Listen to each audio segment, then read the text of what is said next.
Hey guys, welcome back. Let's have a little fun one more time in another exciting episode of Toys in My Closet with your host, me, He-Bot. Taking a closer look today at the brand new release from McFarlane Toys DC Multiverse. His 2-pack of the Blue Beetle and Bolster Gold. These two guys are a true dynamic duo in the comic books. Now, am I really familiar with them the way that I am with something like, let's say, Batman or Superman? Absolutely not. But I do like the characters. I do own the characters, or owned the characters, in the Mattel DC Universe Classics and in the DC Icons. That I don't have anymore of Blue Beetle, as a matter of fact. But either way, they look really great in this double pack, as you can see. We're going to take a closer look.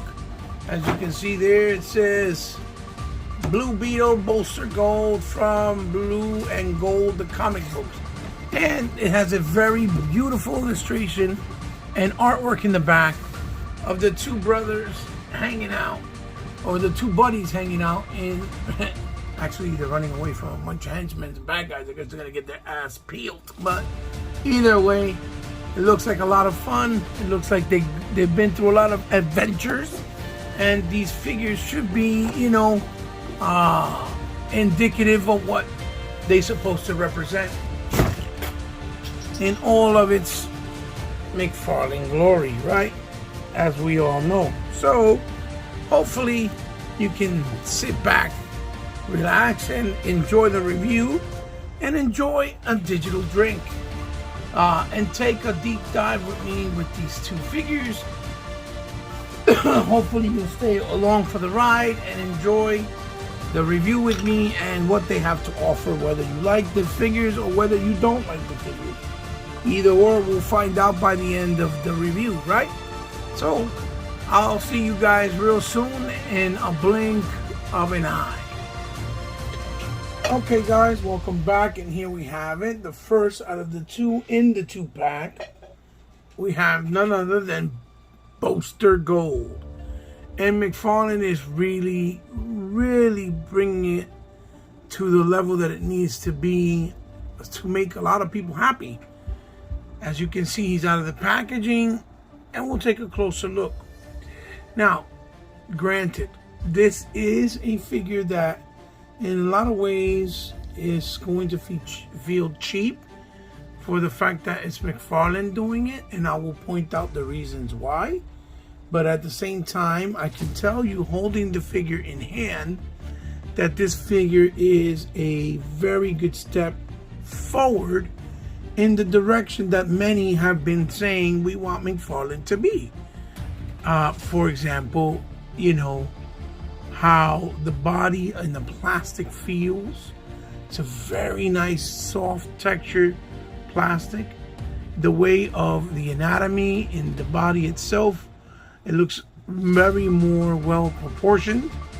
The part and area of the crotch, many say, oh, that he makes it look like a diaper. In this case, he kind of addresses that very well. The same thing with Blue Beetle. And it looks more unified and very clean.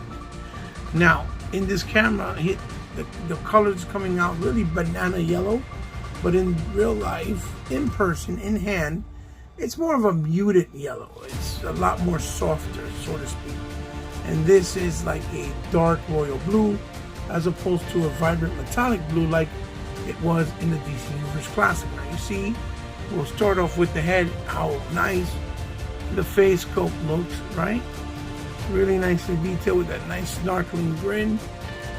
Now, one of the parts that may feel cheap is the visor. The visor is a nice yellow, looks cool, but it should have been translucent so that you can see his eyes. There may be some eye sculpting underneath there, I don't know. I don't want to rip it off and ruin the figure, but I'm pretty sure he, you know, might have gone that long way. The hair looks very nice, the detail, the star shape this is another part of the figure that I say might feel cheap, because McFarlane usually does all these, details and body line work, not with paint or with a tempo, right? He most of the time sculpts everything. In this case, he did like Marvel Legends. He kind of took the cheap route and he painted it on, but it's still very clean and very well done. And that's what makes the figure kind of cheap in comparison to other ones. Same thing here. It wasn't sculpted, it was painted on. But I guess he figured, since this is a secondary character, and you see the lines done very well on both sides, right?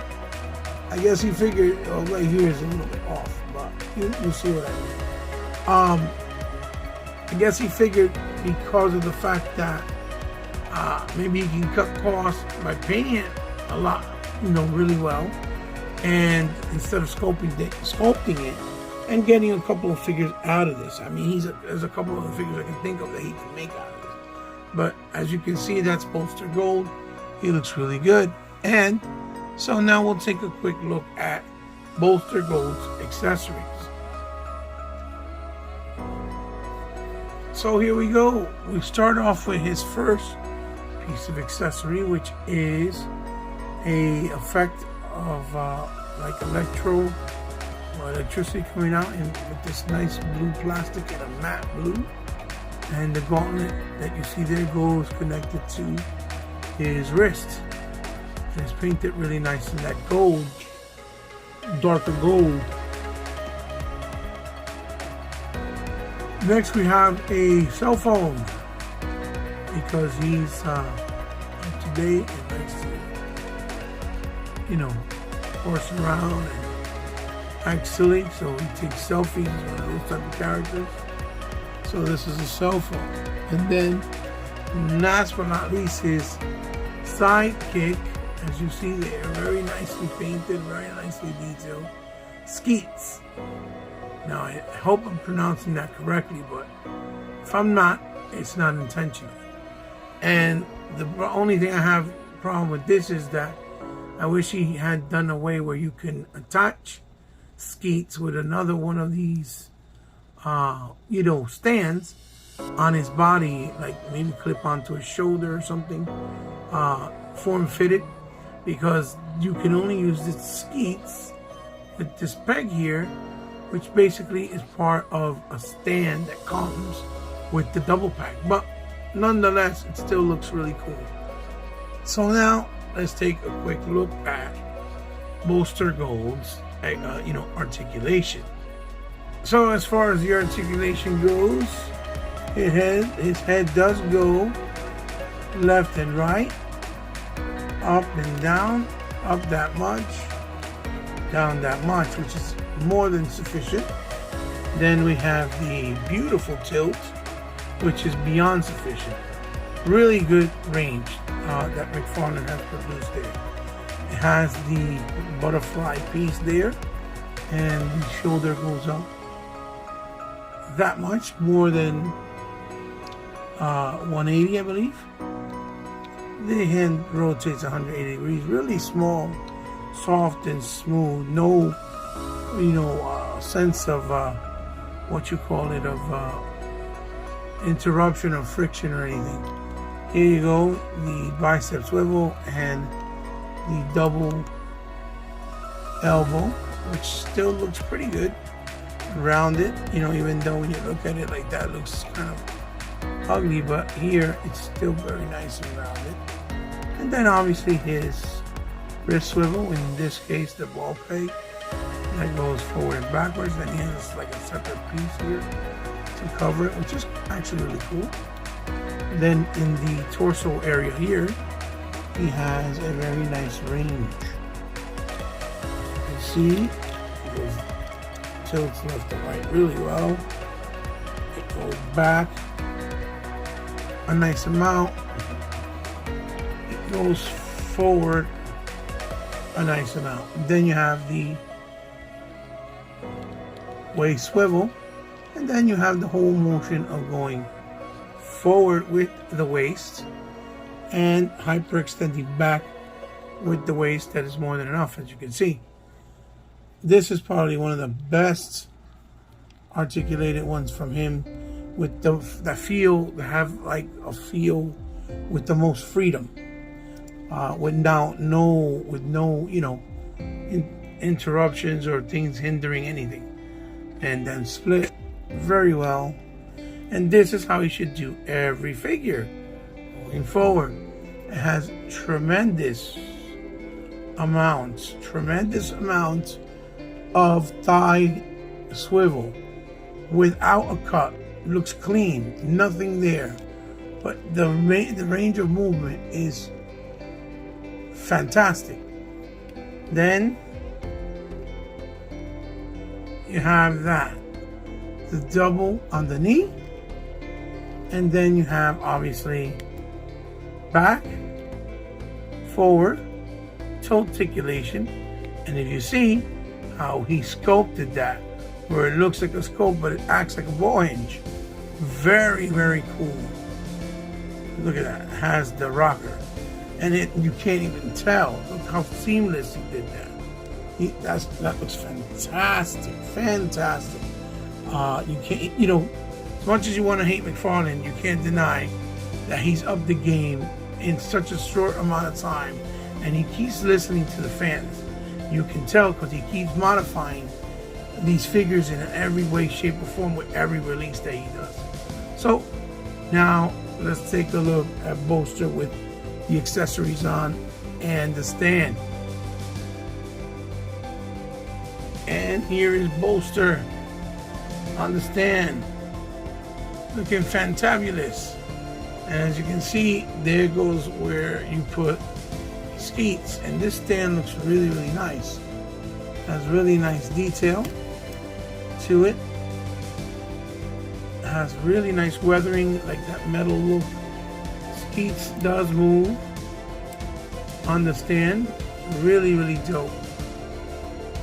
And it has obviously pegs, wrenches, all this electrical tubing.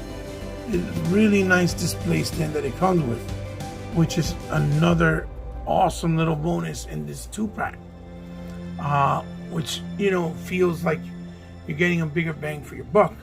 But let's not forget that he also comes with a wonderful trading card with a beautiful artwork, as you see there.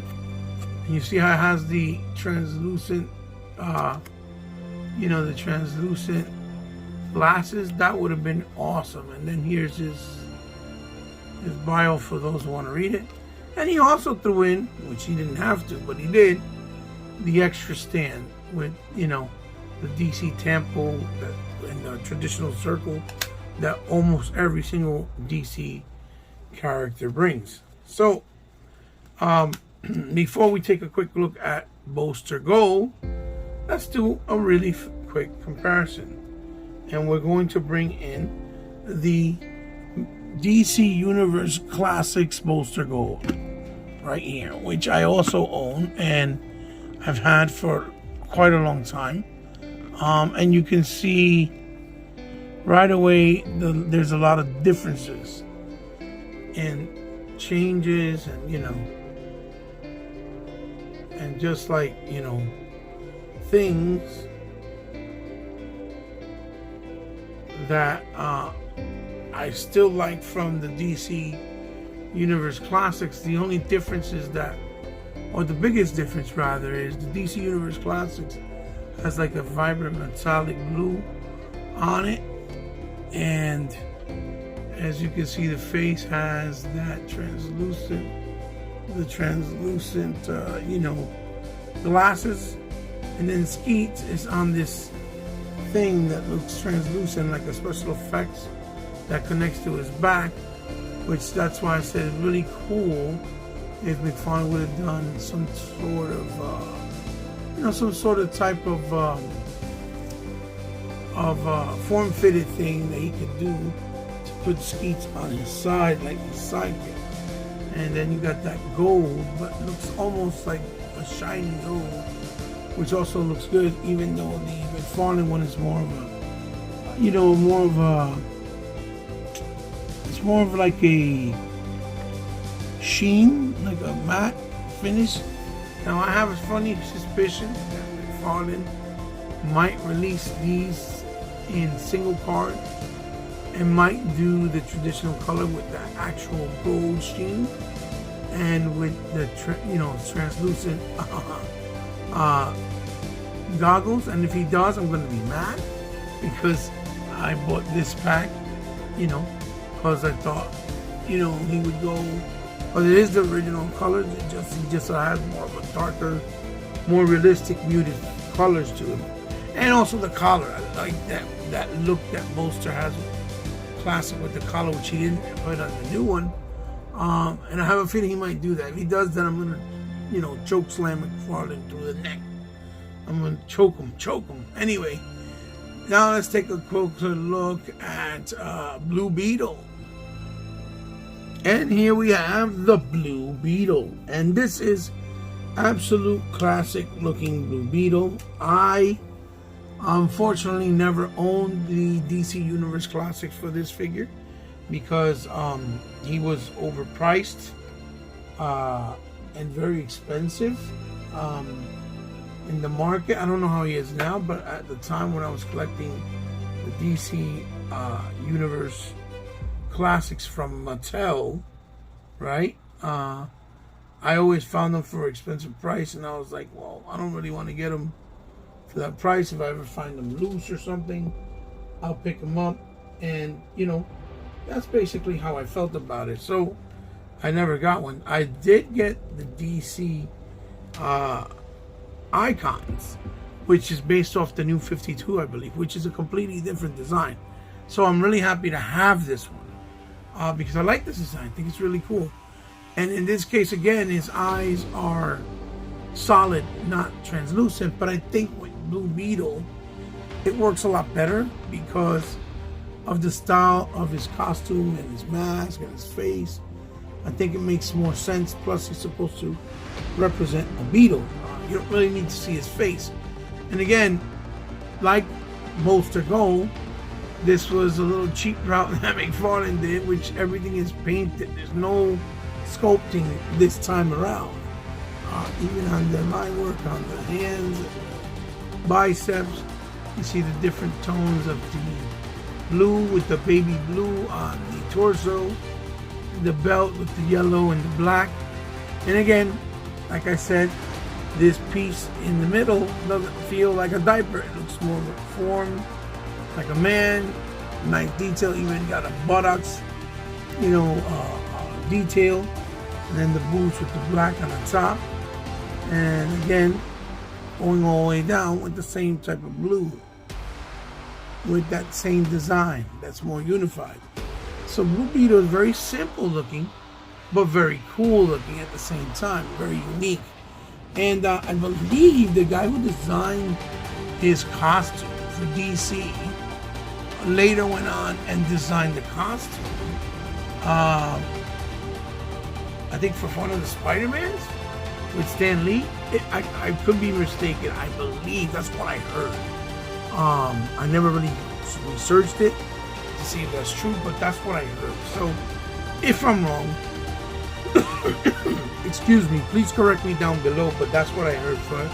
I think it was Ahsoka the Geek, and shout outs to him. Go check out his channel, really good channel. He's a DC guy too. I think he was the one who had mentioned it or pointed it out or talked about it very briefly, or I might have misunderstood him, but that's what it was. That's what I heard. So now let's take a look at the Blue Beetle's accessories, what he comes with.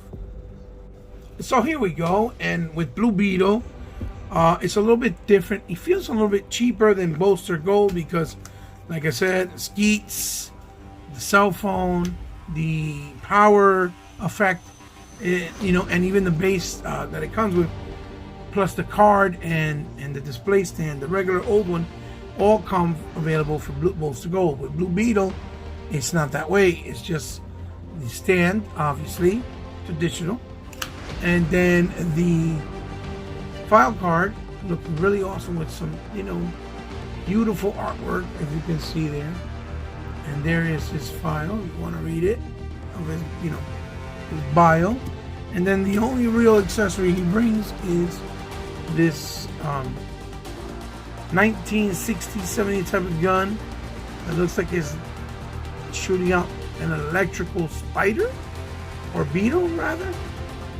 And you see the design of it, it looks very 60s, maybe even 40s and 50s, you know, sci-fi style. So that's what he basically brings. So it feels kind of cheap when it comes to Bolster Gold, but again, it's a 2-pack. It's a $40 price range, and you know, they bring just a nice display stand. So again, I guess it all depends on how you feel as a collector in your taste. I think you're getting a nice amount of you know, bang for your buck for the $40 price point. So next, what we'll do is we'll take a look at Blue Beetle with the actual, you know, accessory on. And here we have Blue Beetle with the accessory pointing his way, about to shoot down some buggers, you know. And again, empty, but you know, feels kind of, you know, cheap, or not cheap, but like it needs something else. But in reality, I don't think Blue Beetle had a lot of things that he used as weapons and accessories, to be honest with you, as far as I know. But you know, he still looks very, very cool. So real quick, we'll take a look at some of his articulation, because it's pretty much par for the course, just like with Bolster.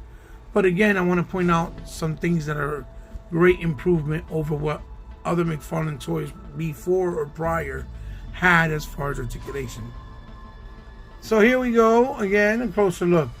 What I really want to point out again is that this is the body, the new type of body that he created, and I believe it's the same one as Bolster, with the exception of some little edges maybe.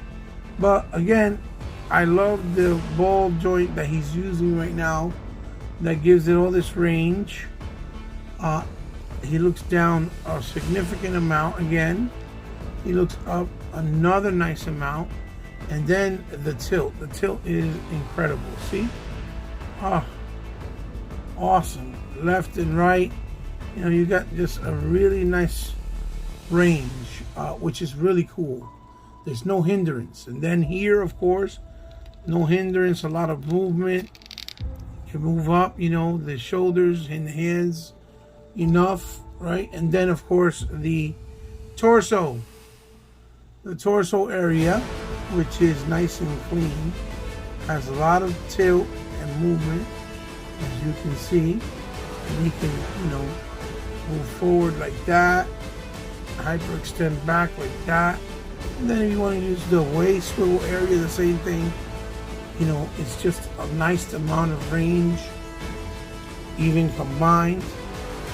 So, you know, I like that you can move it like that, and it gives you a nice range compared to other of these figures. And then last but certainly not least, the bicep, again, the thigh. A nice amount of thigh swivel with no cuts, just a nice inside space, enough space to move it around with the peg that's inside of the system that he uses, and you still get a really good swivel, which gives you the ability to do really cool poses, right? With Bolster, for example, you know, which is important, like this, like so, right? Something like so, which is really, really cool because of the way that thigh swivel is implemented.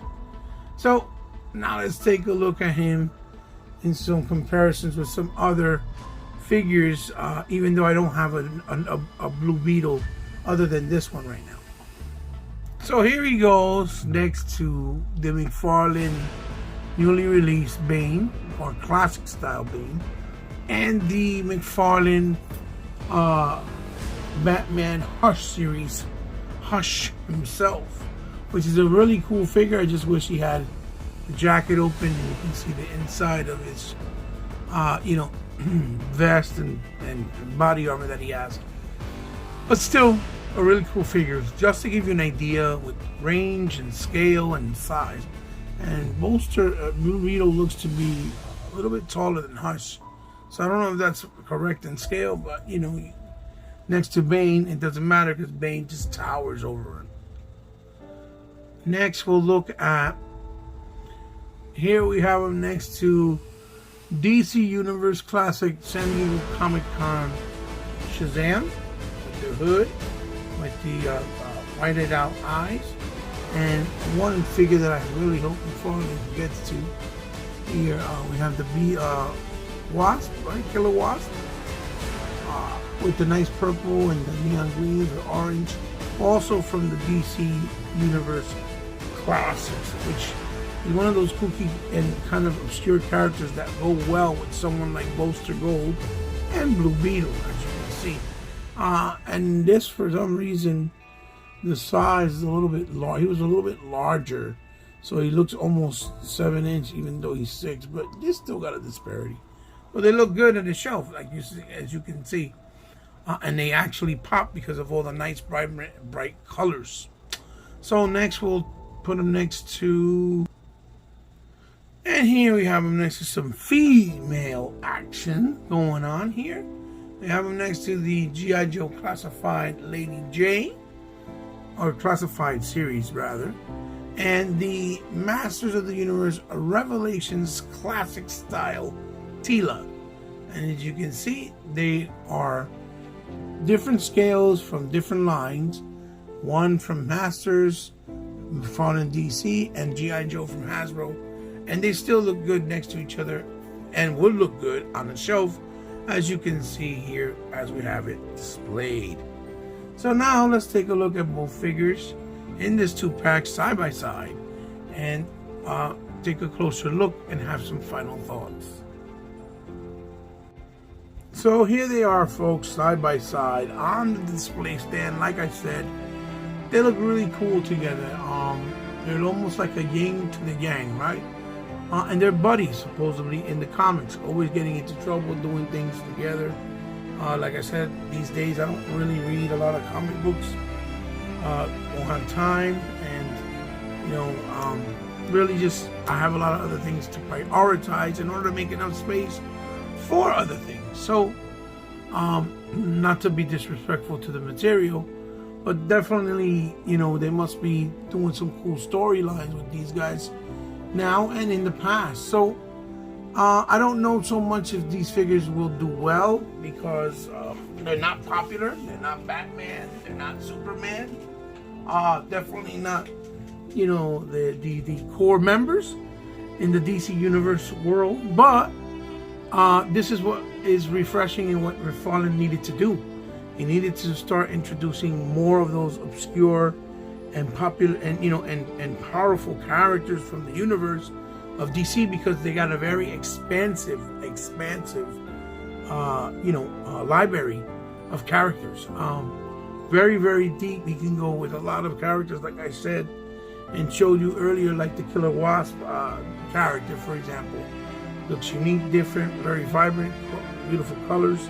And his interpretation will definitely make him look way more menacing and things like that. I believe they just showed recently a sneak peek of one of his next page punchers, and this, I think, Captain Cold is one of the waves. So, and some, you know, and something like, let's say, Constantine, things like that. It's really awesome that he's doing it, you know, because, you know, and Owlman, for example, because he's expanding, and it's not just Batman, even though, you know, everybody loves Batman, it sells well, it's a popular character. No hate on Batman, just that it's good for, especially collectors, to get different characters in a toy line or in a series, right? Or a toy series. So my final thoughts on these guys is they're really awesome. They're awesome, they're fun, they look great, they feel great, they have great articulation. They're definitely a big step forward from McFarlane as far as where he started with, you know, the original stuff that came out that really didn't have that nice soft plastic, or not enough crunch range or you know, range to move it to get a good crunch or that bicep or thigh swivel. I know he don't like to do cuts, but like this, you can keep the integrity of the sculpt while still giving you a great range of movement on that thigh for dynamic poses. I think it works, and it works well, and he's listening, he's approving, and I believe he's just going to get better and better, because this is what he's done since he started way back when. He likes the challenge, and he likes to prove that he can do just as good, if not better, than all of the big boys that are out there, like Mattel and like Hasbro. He's always done this with his Spawn line, with his Dragon line, with his Maniac movie line, all that stuff. So kudos to him. Hat tips to McFarlane for listening and just expanding the line and getting better and better. And there's a reason why he won, Toy of the Year last year. And I think even though there's a lot of great toys out there, but for the price point and for the mass market, he might very well win again this year, even though if Masters of the Universe Masterverse would have been more consistent with releases, it would have probably been Masters or a close tie. So it is what it is. His distribution is just really good. He announced these not too long ago, and I believe like maybe 2 weeks later they were already available on his site. So he's ready to go. When he shows them to you, it's because they're ready, not because he's waiting 15 months like Storm Collectible or Mezco, or 2 years just to release a figure, and you pay for it up front and have to sit there wait 2 years for it. So that's just my personal opinion. So guys, I give it a thumbs up. Definitely worth putting in your collection and in your toy shelves. Give me a like if you liked the video. Give me a thumbs down if you didn't like it. Share this video with someone you think might like it. As always, thank you for stopping by, showing me support and love, because without you the channel would not be sustained. There would not be no point. For all you that continue to give me that love and support, you guys are the best. You rock. You mean the world to me. I love you very much, and I appreciate you guys from the bottom of my heart, as always, and I know I don't say it enough. And you guys can definitely check me out and find me on any social media platform. It will all be down in the description below, from Instagram to Twitch to Twitter. It's all there. Also, if you guys ever want to help me out in any way, shape, or form, because you like my channel, like what I do, and enjoy what I'm doing, and would like to see more of it, whether it's video game related, pop culture related, figure related, or whatever, you know how to do so. It's all down in the description below. If you have the means, or from the kindness of your heart, it's not obligated. You don't have to. And, it's in with my Patreon information and my PayPal information. It's all there. Or if you ever want to donate anything for me to highlight or review or showcase, I would be more than my pleasure to do so. It would be an honor. You could also do that and just hit me up in one of those social media platform DMs. Direct message me so we can work out the particulars, and we'll go from there. Guys, this is your host and your boy, action figure enthusiastic extraordinaire, Hebot, signing off with another episode of Toys in My Closet. I hope you enjoyed it. Until the next one, guys. Bye-bye. Peace.